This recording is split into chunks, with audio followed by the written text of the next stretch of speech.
Bonjour à toutes et à tous et bienvenue sur cette vidéo. Quel que soit votre profil de joueur, vous avez probablement déjà fait face à un système d'inspection d'objets en 3D et ça probablement même dans certains de vos jeux vidéo préférés. Cette fonctionnalité donne l'illusion d'avoir un objet entre les mains et donc de pouvoir l'inspecter dans ses moindres détails.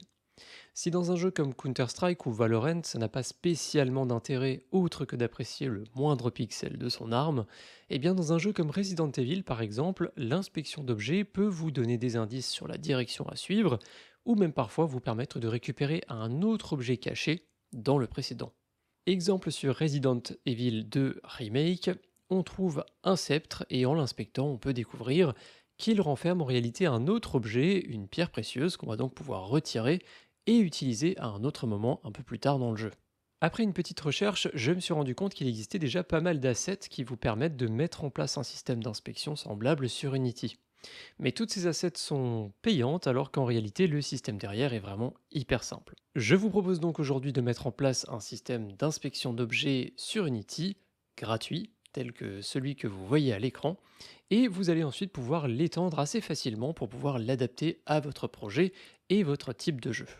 Juste avant qu'on ne commence, laissez-moi vous parler de FlexiSpot, le sponsor de cette vidéo. Si comme moi vous passez des heures par jour assis face à votre ordinateur, vous savez à quel point il est important d'avoir un bureau et une chaise adaptée à votre travail et votre morphologie. Ce sont pour des profils comme les nôtres que FlexiSpot construit des bureaux et des chaises de bureau ergonomiques depuis presque 10 ans. Aujourd'hui, j'ai notamment l'occasion de vous parler de la BS11 Pro, l'une des chaises de bureau ergonomiques de la marque. Ils me l'ont envoyée il y a quelques jours et j'ai donc pu la tester après un rapide déballage et montage.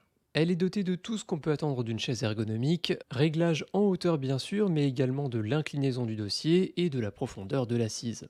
Les accoudoirs sont réglables eux aussi en hauteur et en inclinaison, et pour l'appui-tête pareil, inclinaison et hauteur réglables. Bref, la BS11 Pro est un choix idéal si vous avez pour projet de changer de chaise de bureau. Il y a un lien en description vers le site du fabricant pour plus d'informations ou pour se la procurer. FlexiSpot est une marque que je connaissais avant cette collaboration car j'ai notamment acheté chez eux avec mes propres deniers un bureau assis debout, c'était l'année dernière, et j'en suis très satisfait, c'est pourquoi j'ai accepté de collaborer avec eux pour vous parler aujourd'hui de cette BS11 Pro que je vous recommande. Merci pour votre attention et on est parti pour la vidéo d'aujourd'hui. On se retrouve donc dans une toute nouvelle scène dans un projet en URP. Cela n'a pas vraiment d'importance pour le tutoriel d'aujourd'hui, mais je le précise quand même au cas où. Dans cette scène par défaut, j'ai la présence d'une main caméra qui est juste ici et qu'on va configurer ensemble. Si je passe dans l'onglet Game, on peut voir la vue de cette caméra. De mon côté, je vais simplement aller changer dans le component caméra, puis environnement, le background type que je vais mettre en solid color et je vais changer la couleur de fond par un blanc, ce qui sera plus agréable pour inspecter notre objet.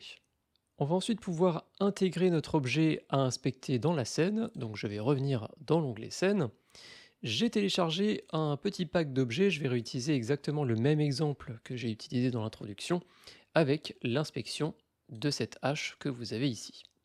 Je l'ai donc importée dans la scène. Pour pouvoir la placer plus facilement à l'endroit adéquat, je vais la faire glisser-déposer sur la main caméra. Au niveau de la transform ici, je vais cliquer sur les points et je vais faire Reset.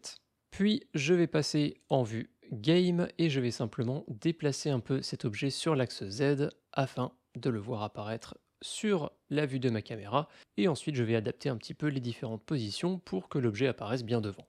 Comme vous pouvez le voir, sur la vue de ma caméra, j'ai maintenant l'objet qui est juste devant. Il ne nous reste donc plus qu'à mettre en place le système technique qui va nous permettre d'attraper et de tourner cet objet dans un petit peu tous les sens. Juste avant, on va quand même nettoyer un petit peu la structure, notre hiérarchie juste ici, donc on va ressortir la hache de notre main caméra pour qu'elle soit indépendante de cette dernière. Et parce que les pivot points, c'est-à-dire les points de référence de déplacement et de rotation de nos objets sont parfois un petit peu capricieux sur Unity, je vous conseille de bien changer ici le mode en Center. Sélectionnez bien votre objet, vous pouvez appuyer sur F pour faire un focus dessus. Normalement, vous devriez avoir le gizmo, c'est-à-dire ces trois flèches ici qui va se placer bien au centre de l'objet. On va faire Game Object, Create Empty pour créer un objet exact, même position. On va le renommer en Inspect Object et on va glisser à l'intérieur l'objet à inspecter, donc notre hache. De cette manière, c'est bien le point central de l'objet, toujours bien au centre, qui sera pris comme point de référence, et ce sera plus agréable au moment où on fera les rotations, vous verrez ça un tout petit peu plus tard.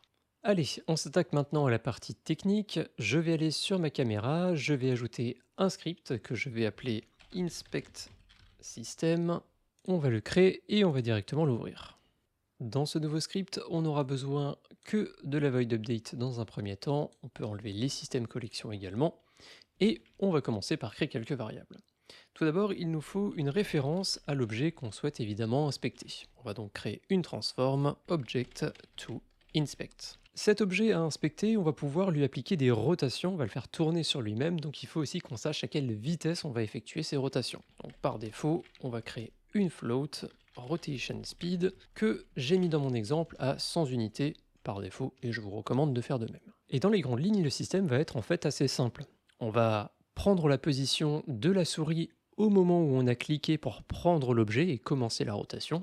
Puis en temps réel, donc au fil des frames dans la void update, on va voir à quel point la souris va se déplacer et dans quelle direction, et on va ensuite transposer la différence dans un espace en 3D, et donc effectuer la rotation réelle sur l'objet. Alors, quand c'est expliqué comme ça de manière théorique, c'est peut-être pas très clair, mais vous allez voir que dans la pratique, c'est plutôt simple. On va donc avoir besoin d'une variable supplémentaire de type vector3 et qu'on va appeler previous mouse position pour garder en mémoire la dernière position connue de la souris.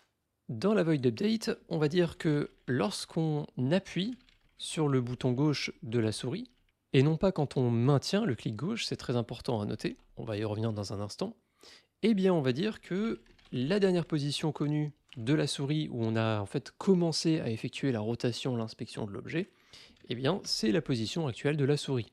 Donc input.mouse position. Donc là, à chaque fois qu'on va effectuer un clic, on va connaître la dernière position connue de la souris. Et maintenant, on va pouvoir en fait comparer cette valeur, la dernière position connue, à la position actuelle de la souris lorsqu'on maintient le clic pour effectuer la rotation, et ensuite transposer ça en 3D. On continue donc, cette fois-ci on va vérifier toujours un input sur le clic gauche de la souris, mais cette fois-ci on va vérifier qu'on reste bien appuyé sur le clic gauche. On va donc calculer ici le delta mouse position, c'est-à-dire la différence entre la position actuelle de la souris qu'on est en train de maintenir et la dernière position connue. Et basé sur ce delta, on va maintenant appliquer, ou plutôt créer déjà dans un premier temps, la rotation avec les bonnes valeurs qu'on va appliquer juste en dessous.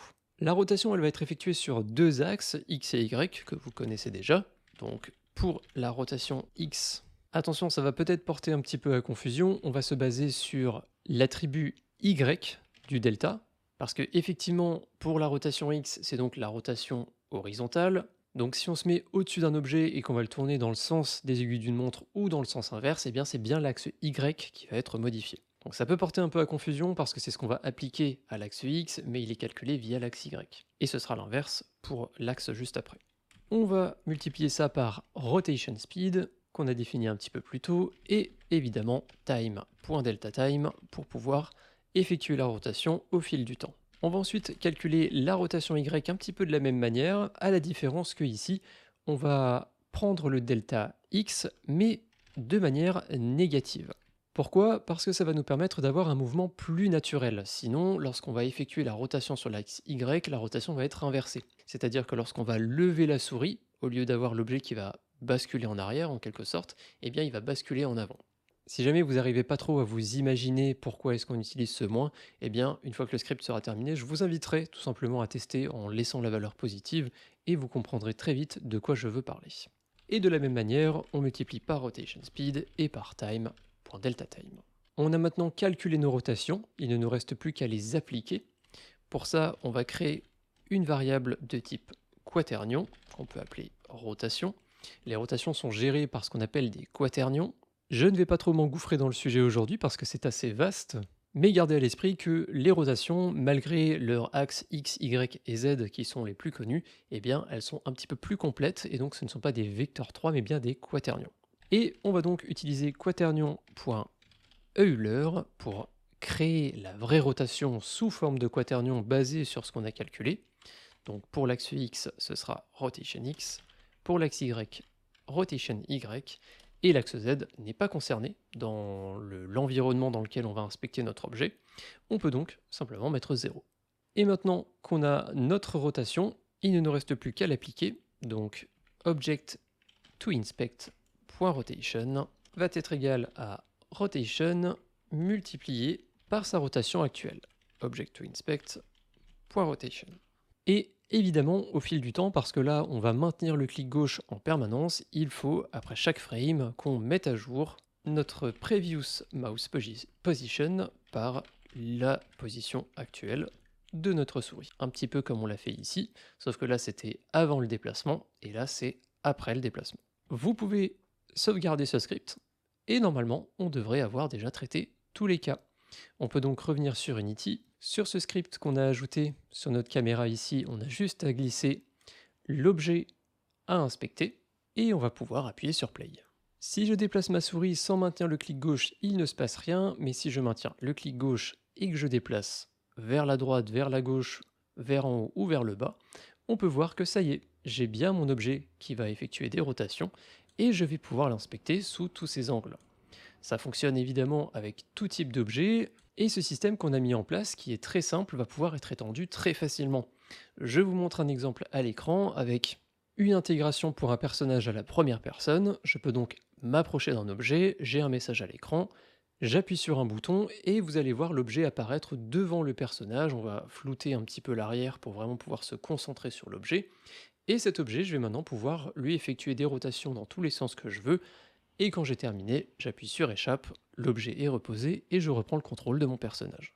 Mais cet exemple est l'un parmi tant d'autres possibles. Vous pouvez évidemment mettre ça en place comme vous l'avez vu à la première personne, mais aussi à la troisième personne. Vous pouvez, à la manière de Resident Evil, étendre ce système pour pouvoir démanteler des objets ou même en combiner éventuellement. Il y a vraiment plein de possibilités. La seule limite, c'est évidemment votre imagination.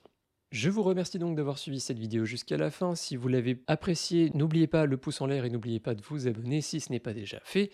Si vous avez la possibilité et l'envie de me soutenir financièrement, parce que toutes les vidéos que je propose sur YouTube sont accessibles gratuitement à tout le monde, donc si vous en avez encore une fois l'envie et la possibilité, rendez-vous sur Tipeee, le lien est en description. Un grand merci pour m'avoir suivi jusqu'à la fin et je vous dis à très bientôt pour d'autres vidéos sur la chaîne. Salut!